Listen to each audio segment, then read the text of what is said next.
I'm not sure which podium to use. Okay, ladies and gentlemen, our last speaker this evening, the man with the unenviable job of following not one but two Presidents George W. Bush, has become a sensation since his show, The Colbert Report, debuted on Comedy Central last year. That is because Stephen Colbert has shown America he's not only funny but fearless. He will defend the truth whether or not it is under attack. And he will stand up for what is right without fear of mere trifles like facts. Any resemblance between Stephen and persons here in this room is completely intentional. I was feeling pretty pleased the day after signing Stephen for this dinner when I came across an alarming news headline.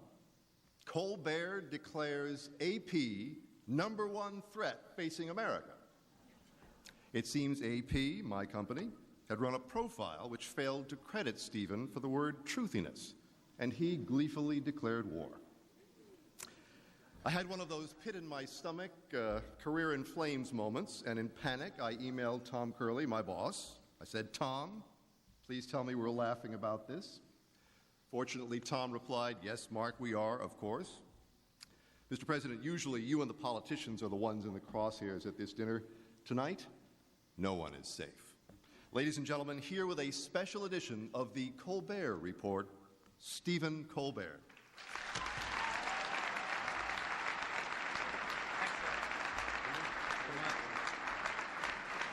Thank you, ladies and gentlemen.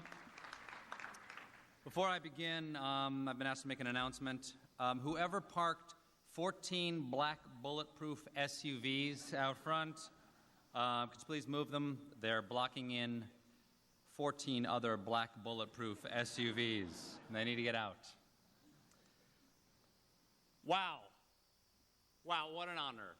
The White House Correspondents' Dinner. To sit here at the same table with my hero, George W. Bush. To be this close to the man. I feel like I'm dreaming. Somebody pinch me. You know what? I'm a pretty sound sleeper. That may not be enough. Somebody shoot me in the face. Is he really not here tonight? Damn it. The one guy who could have helped. By the way, before I get started, if anybody needs anything else at their tables, just speak slowly and clearly into your table numbers. Someone from the NSA will be right over with a cocktail. Mark Smith, ladies and gentlemen of the press corps, Madam First Lady, Mr. President, my name is Stephen Colbert, and tonight it is my privilege to celebrate this president. Because we're not so different, he and I. We both get it. Guys like us, we're not some brainiacs on the nerd patrol.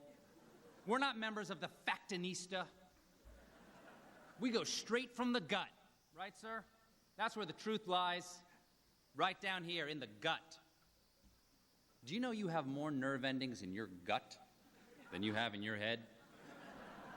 You can look it up. Now I know some of you are going to say I did look it up, and that's not true. That's because you looked it up in a book. Next time, look it up in your gut. I did. My gut tells me that's how our nervous system works. Every night on my show, The Colbert Report, I speak straight from the gut, okay? I give people the truth unfiltered by rational argument. I call it the no-fact zone. Fox News, I hold a copyright on that term.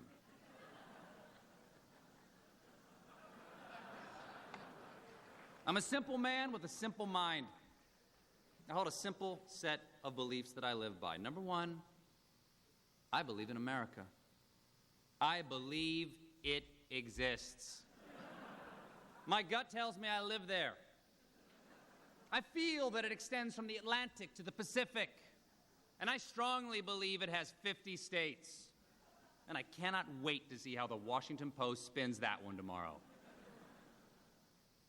I believe in democracy. I believe democracy is our greatest export, at least until China figures out a way to stamp it out of plastic for 3 cents a unit.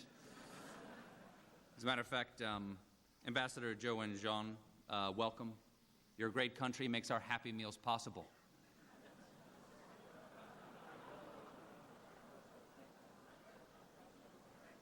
I said it's a celebration. I believe the government that governs best is the government that governs least, and by these standards, we have set up a fabulous government in Iraq. I believe in pulling yourself up by your own bootstraps. I believe it is possible. I saw this guy do it once in Cirque du Soleil. It was magical.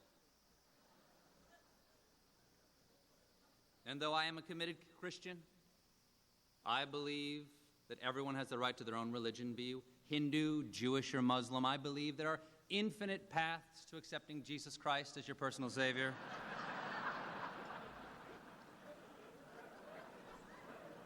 Ladies and gentlemen, I believe it's yogurt. But I refuse to believe it's not butter.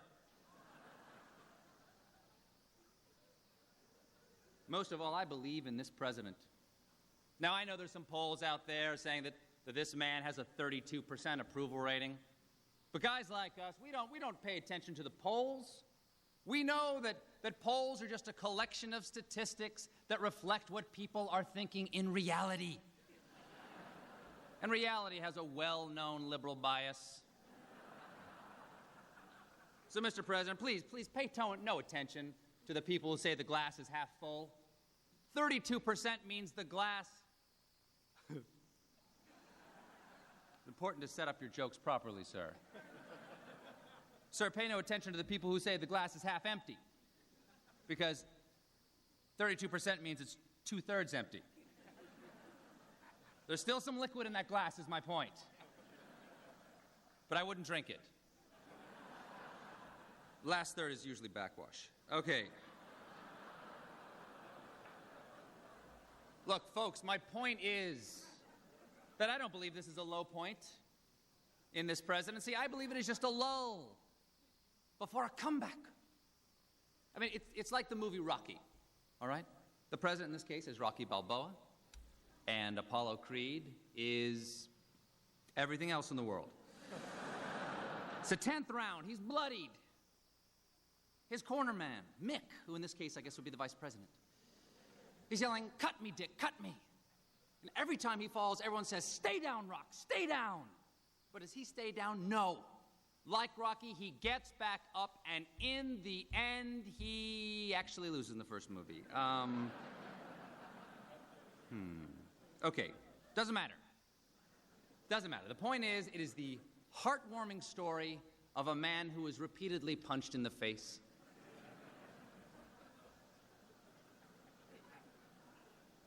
So don't pay attention to the approval ratings that say that 68% of Americans disapprove of the job this man is doing. I ask you this, does that not also logically mean that 68% approve of the job he's not doing? Think about it. I haven't. I stand by this man. I stand by this man because he stands for things. Not only for things, he stands on things. Things like aircraft carriers and rubble and recently flooded city squares. And that sends a strong message that no matter what happens to America, she will always rebound with the most powerfully staged photo ops in the world. Now, there may be an energy crisis. Well, this president has a very forward-thinking energy policy.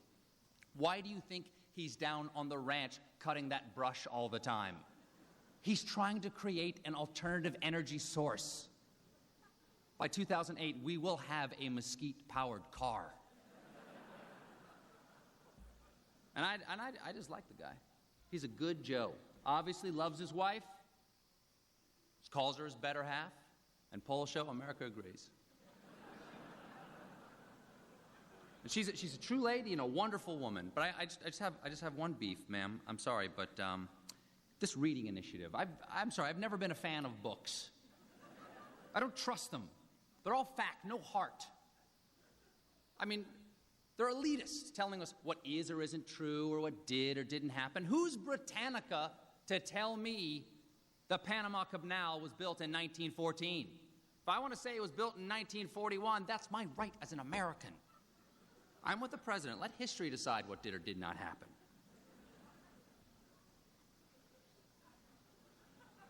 The greatest thing about this man is he's steady. You know where he stands. He believes the same thing Wednesday that he believed on Monday, no matter what happened Tuesday. Events can change. This man's beliefs never will. And as excited as I am to be here with the president, I am appalled to be surrounded by the liberal media that is destroying America, with the exception of Fox News. Fox News gives you both sides of every story, the president's side and the vice president's side. But the rest of you, what are you thinking? Reporting on NSA wiretapping or secret prisons in Eastern Europe? Those things are secret for a very important reason. They're super depressing. And if that's your goal, well, misery accomplished. Over the last 5 years, you people were so good. Over tax cuts, WMD intelligence, the effect of global warming, we Americans didn't want to know, and you had the courtesy not to try to find out. Those were good times, as far as we knew. But listen, let's review the rules. Here's how it works. The president makes decisions. He's the decider. The press secretary announces those decisions, and you people of the press type those decisions down. Make, announce, type. Just put them through a spell check and go home. Get to know your family again. Make love to your wife. Write that novel you got kicking around in your head. You know, the one about the intrepid Washington reporter with the courage to stand up to the administration? You know, fiction.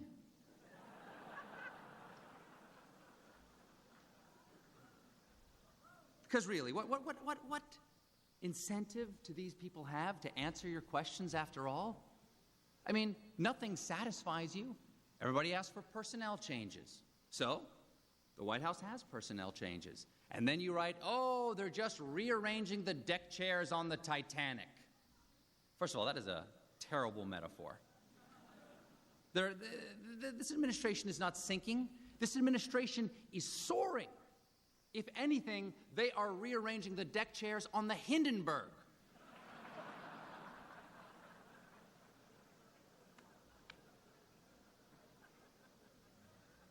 Now, it's not all bad guys out there. There's some of the heroes out there tonight. Christopher Buckley, Jeff Sachs, Ken Burns, Bob Schieffer. I've interviewed all of them. By the way, Mr. President, thank you for agreeing to be on my show. I appreciate it. I was just as shocked as everyone here is. I promise you. How's Tuesday for you? I've got Frank Rich, but we can just bump him. And I mean bump him. I know a guy. Say the word.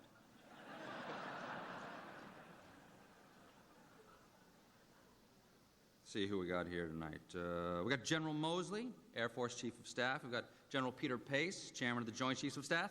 They still support Rumsfeld. Right, you guys aren't retired yet, right? Right, they still support Rumsfeld.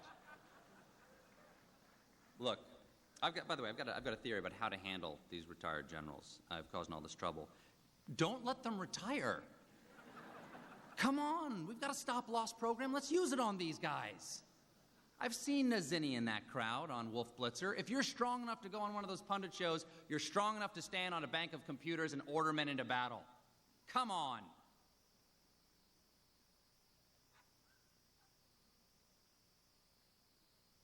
Jesse Jackson is here.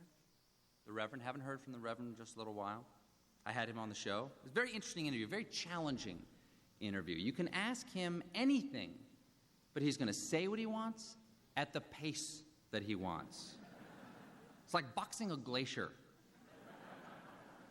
Enjoy that metaphor, by the way, because your grandchildren will have no idea what a glacier is.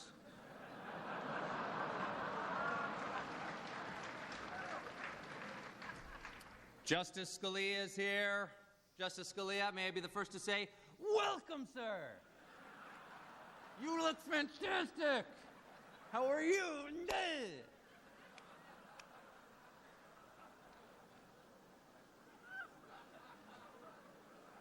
Just talking some Sicilian with my paisan.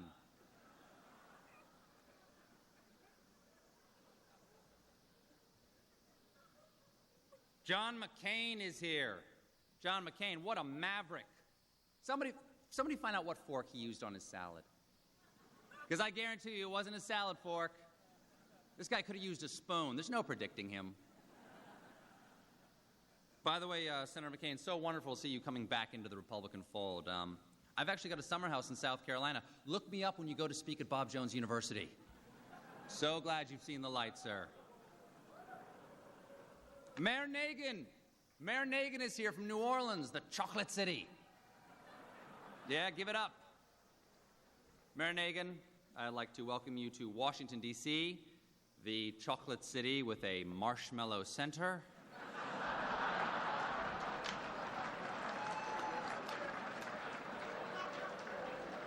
And a graham cracker crust of corruption. It's a Malamar, I guess is what I'm describing as a Malamar. It's a seasonal cookie. Joe Wilson is here. Joe Wilson, right down here in front, the most famous husband since Desi Arnaz.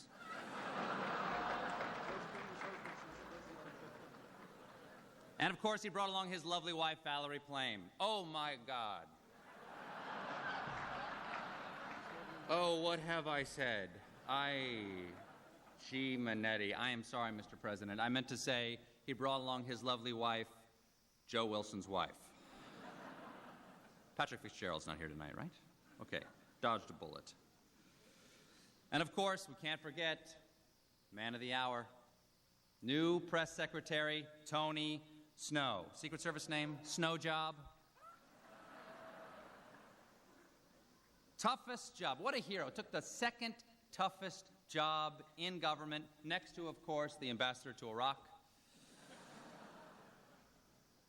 Got some big shoes to fill, Tony. Big shoes to fill. Scott McClellan could say nothing like nobody else. McClellan, of course, eager to retire, really felt like he needed to spend more time with Andrew Card's children. And Mr. President, I wish you hadn't made the decision so quickly, sir. I was vying for the job myself. I think I would have made a fabulous press secretary. I have nothing but contempt for these people. I know how to handle these clowns. In fact, sir, I brought along an audition tape. And with your indulgence, I'd like to at least give it a shot. So, ladies and gentlemen, my press conference.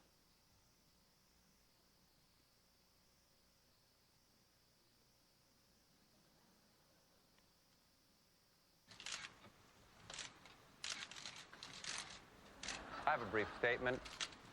The press is destroying America. Okay, let's see who we got here today. Stretch. Sir Nerdlington. Sloppy Joe. Terry Lemon Moran Pie. Oh, Doubting Thomas, always a pleasure. And Suzanne Mal, hello!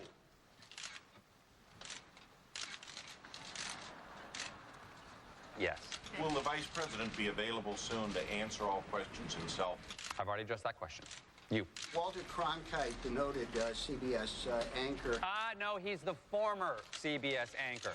Katie Couric is the anchor of the CBS Evening News. By the way, how do you guys feel about that? You tousled hair, guy in the back. Are you happy about Katie Couric taking over the CBS Evening News? No, sir, Mr. Colbert. Are you? Oh, look, we woke David Gregory up. David, you have a question? Did Karl Rove commit a crime? I don't know. I'll ask him. Carl, pay attention, please. Do you stand by your statement from the fall of 2003 when you were asked specifically about Carl and Elliot Abrams and Scooter Libby, and you said, I've gone to each of those gentlemen, and they have told me they are not involved in this. Do you stand by that statement? Nah, I was just kidding. No, you're not finishing. You're not saying anything. You stood at that podium and said... That's where you're wrong. New podium. Just had it delivered today. Get your facts straight, David. This is ridiculous. The notion that you're going to stand before us after having commented with that level of detail and tell people watching this that somehow you've decided not to talk? You've got to... I'm sorry, what's that, David? If I can't hear you, I can't answer your question. I'm sorry. I have to move on. Yes, Terry. After the investigation began, after the criminal investigation was underway, you said, all of a sudden you have respect for the sanctity of the criminal investigation? No, I never had any respect for the sanctity of a criminal investigation. Activist judges. Yes, Helen. You're going to be sorry.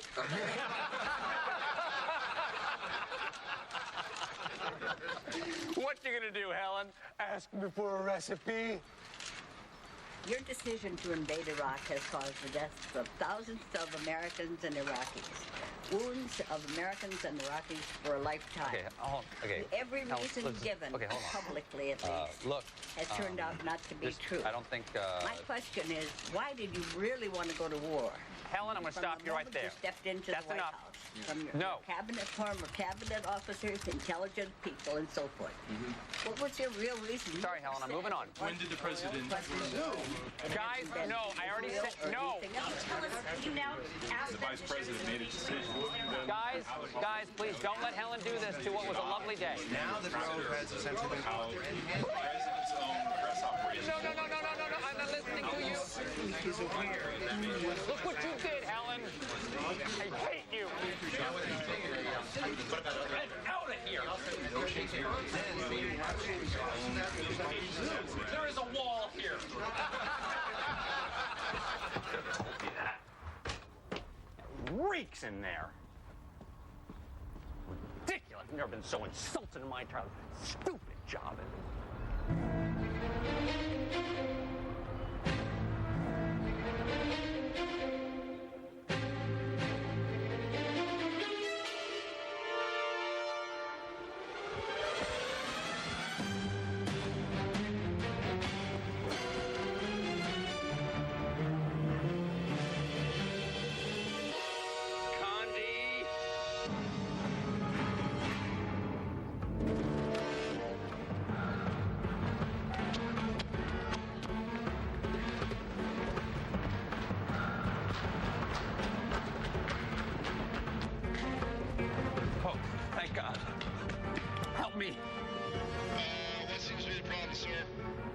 She won't stop asking why we invaded Iraq. Hey, why did we invade Iraq? No!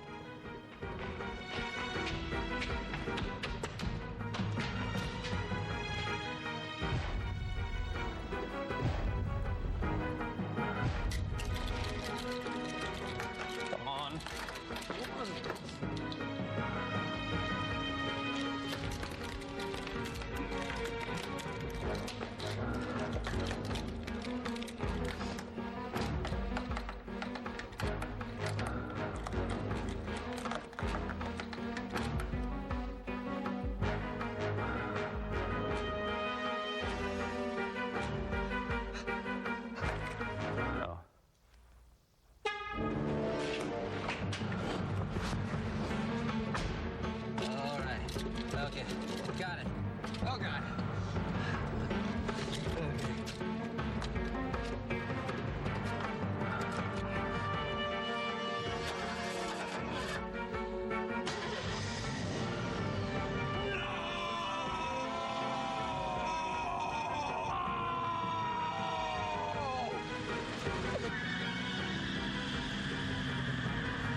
What a terrible trip, Danny. Take me home.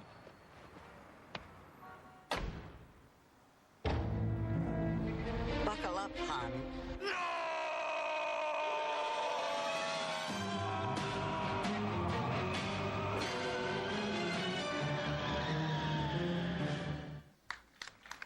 Alan Thomas, ladies and gentlemen.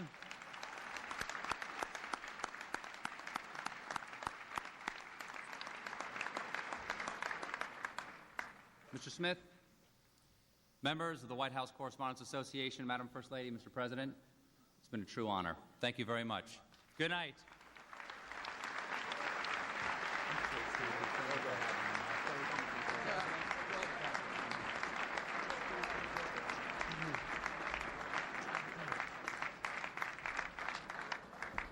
All right, ladies and gentlemen, that concludes our program for this evening. May I please ask you to remain in your seats while the President and First Lady depart, accompanied by our incoming President, Steve Scully. Have a great evening. Be safe. See you next year. Thank you.